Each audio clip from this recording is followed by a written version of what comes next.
Grandma, do I look like a sexual being? Do you think she might be asexual?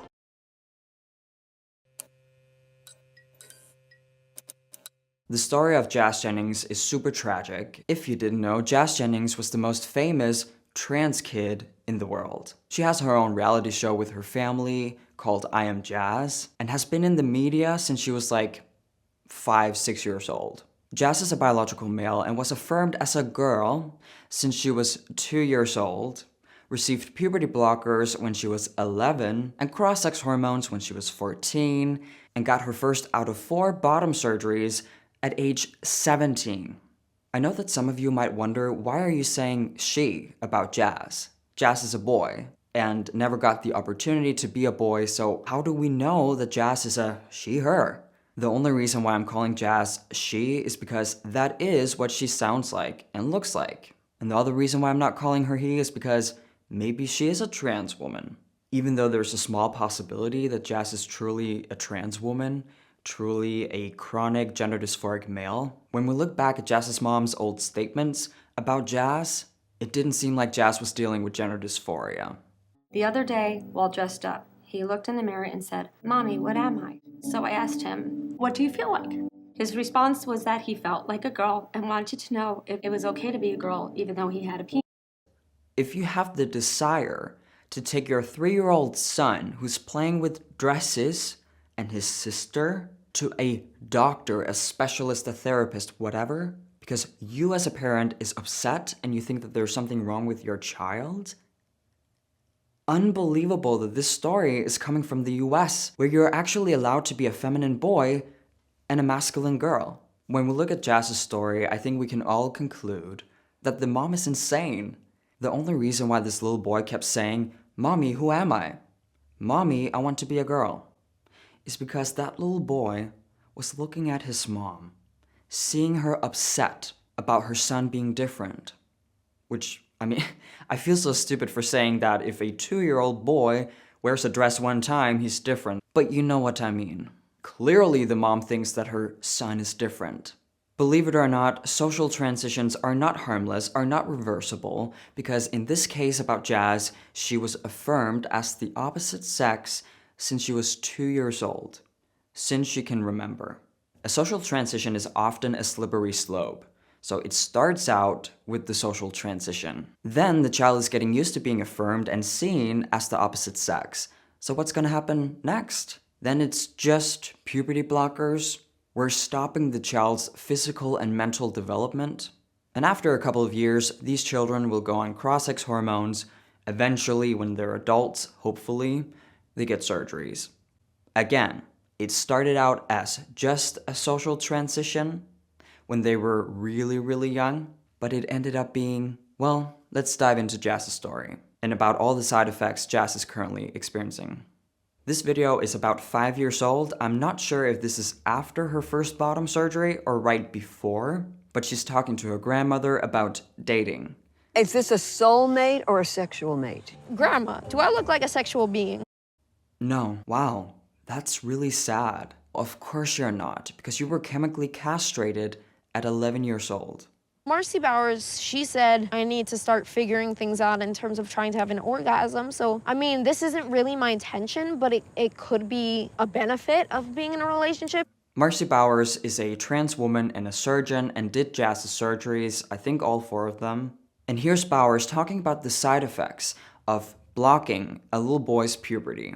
The second was an observation that I had that every single child who was, or adolescent who was truly blocked at Tanner stage 2 has never experienced orgasm.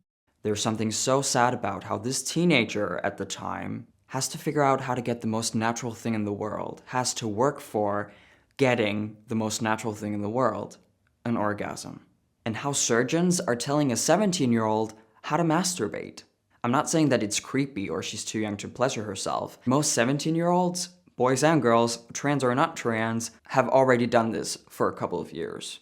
But it just shows that Jazz hasn't fully matured due to the drugs. If I experiment sexually, then maybe I'll find out what I like, and then I could have orgasms my entire life, yay. So Jazz got medicalized for life as a child, received 4 bottom surgeries before she was even old enough to know what she likes and what she doesn't like? D-effing disturbing. Look, the reason why she's comfortable enough talking to her grandmother about orgasms and sex is because she has no experience with masturbation, orgasms, and sex. Absolutely no experience. It has never been a part of her life. She's comfortable talking to her grandmother about this stuff because she's talking about hypothetical things. Her getting an orgasm, her having a healthy sex life. That's a hypothetical situation. It makes me emotional because sexual health is health. Sex is a part of life. She couldn't consent to being castrated. She couldn't consent to lose the ability to have a normal, healthy sex life or just basic sexual function. She was a kid. The next clip I want to show you is a conversation between Jazz's mom and her friend, and they talk about Jazz and her lack of sexual function. Do you think she might be asexual? In certain respects, she's a late bloomer. She's a late bloomer?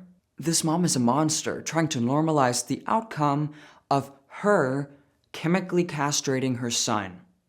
And based on what you said, she's definitely not asexual because she says she has a libido. She gets turned on, she's been aroused. She kind of contradicts herself because there's times she's like, oh, I didn't like the kiss. And other times she's like, but that time that we were here, I did like the kiss. Like, she's all over the map. I know it's weird that Jazz is talking to her own mother about her libido, but could it be because Jazz doesn't know what it's like to get turned on? You're not asexual.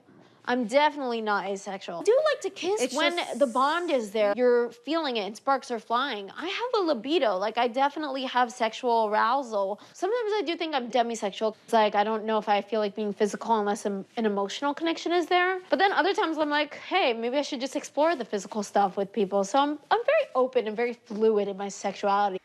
Maybe the reason why you're fluid in your sexuality is because you don't have one.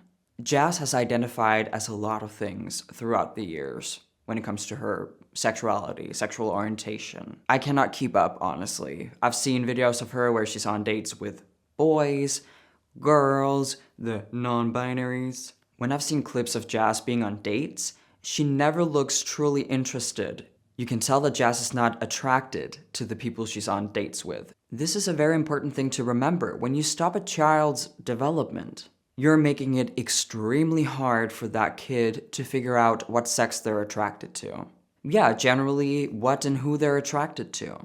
And I'm sorry, but I don't believe Jazz when she's saying that she experienced sexual arousal. I don't think she does. Maybe she feels something, but due to all the bottom surgeries and the chemical castration. As a mom who loves her daughter with all my heart, I want to protect her from the world. It can be very cruel. The world is very cruel? Did you look at a mirror when you said that? Why is it hard for me not to cry? You were cruel since Jazz was 2 years old, when you cried and wrote things down in your journal because you could not handle that your son was wearing a dress and played with his sister. Your career, your family's career, is based on how you messed your son up. But yeah, the world is cruel. I get it. She's trying to assert her independence, and I'm trying to be cool about it because I'm the cool mom, but it's hard. Jazz is only 1 year younger than me. She's 23, almost 23. The mom is making it seem like Jazz is like 14. Jazz Jennings is a victim. Yes, she's a trans activist. Yes, she's saying crazy things sometimes that I really disagree with. But when we talk about her own story, she's a victim. She did not consent, legally consent, to this medical transition. It is not her fault that she's chemically castrated. It's not her fault that she doesn't have any sexual function. Imagine if Jazz transitioned when she was an adult. Would she even be trans? Would she be a gay boy? Would she struggle so much with her mental health? Would she even have depression, anxiety, and an eating disorder? Well, we will never know, unfortunately. The tragic story of Jazz Jennings is the reason why a medical transition should always be for people who are 18 and up. Thank you for watching this video. If you want to see more content like this, remember to hit subscribe and the notification bell. You can become a member of this channel where I make exclusive content, so if you want to join us, there's a link down below. Follow me on social media, and I'll see you all in my next video. Peace out.